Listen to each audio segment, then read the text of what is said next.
Investment അല്ലെങ്കിൽ trading ഫ്രോഡാണ്.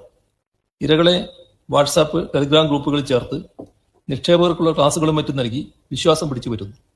തുടർന്ന് വലിയ തുകകൾ നിക്ഷേപിക്കാൻ പ്രേരിപ്പിക്കുന്നു. ഇതിനായി പ്രത്യേകം തയ്യാറാക്കിയ വെബ്സൈറ്റുകൾ വഴിയാണ് നിക്ഷേപം സ്വീകരിക്കുക. നിക്ഷേപകർക്ക് തങ്ങളുടെ യൂസർ അക്കൗണ്ടിൽ വലിയ ലാഭം നേടിയതായി കാണാൻ കഴിയുന്നു. എന്നാൽ നിക്ഷേപിച്ച തുക മുഴുവൻ നഷ്ടപ്പെടുകയും ലാഭം കിട്ടിയതായി കാണുന്ന തുക പിൻവലിക്കാൻ കഴിയാതെ വരികയും ചെയ്യുകയാണ് ഇരകൾക്ക് തട്ടിപ്പ് മനസ്സിലാകുന്നത്. സർ, ഇത്തരം കെണികളിൽ വീഴാതിരിക്കാൻ നാം പ്രത്യേകം ശ്രദ്ധിക്കേണ്ടതുണ്ട്.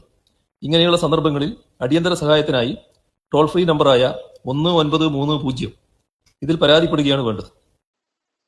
ഹലോ ഡിയർ ഫ്രണ്ട്സ്, ഇന്ന് കേരള മുഖ്യമന്ത്രി ശ്രീ പിണറായി വിജയൻ പറഞ്ഞത് നിങ്ങളെ ശ്രദ്ധയിൽപ്പെട്ടിട്ടുണ്ടോ എന്ന് എനിക്കറിയില്ല. ഞാനിപ്പോൾ മുന്നേ പ്ലേ ചെയ്ത വീഡിയോ ആണ് പിണറായി വിജയൻ പറഞ്ഞ ഒരു കാര്യം. അത് യഥാർത്ഥത്തിൽ അത്യാവശ്യം ഉള്ള ഒരു കാര്യമാണ്. അതായത് സ്കാമിന്റെ കാര്യത്തിൽ അത്യാവശ്യം ഈ ട്രേഡിംഗ് ആയാലും ഇൻവെസ്റ്റ്മെന്റ് ആയാലും എല്ലാത്തിലും ഉണ്ട്. പക്ഷെ അദ്ദേഹം പറഞ്ഞ ഒരു കാര്യത്തിൽ ഞാൻ ചെറിയ മാറ്റം വരുന്നത് എൻ്റെ ഒരു അഭിപ്രായം പറയുന്നതാണ്. എ ബുക്ക്, ബി ബുക്ക് എന്ന് പറയുന്ന രണ്ട് വിധത്തിലുള്ള കമ്പനികളുണ്ട്. അത് ഒന്ന് ഷോർ ലൈസൻസും ഒന്ന് ഓഫ് ഷോർ ലൈസൻസും. ഇപ്പോൾ അതായത് രാജ്യത്ത് ഷോർ ലൈസൻസ് ഉള്ള ഒരു കമ്പനിയിൽ കൃത്യമായിട്ട് നമ്മൾ ഇൻവെസ്റ്റ് ചെയ്യുകയാണെങ്കിൽ ആ ഇൻവെസ്റ്റ്മെന്റ് കൃത്യമായി തിരിച്ചു കിട്ടും. ഈ സ്കാം എന്ന് പറയുന്ന സിസ്റ്റം വരുന്നത് കൂടുതലും ബി ബുക്ക് കമ്പനികളിലാണ്.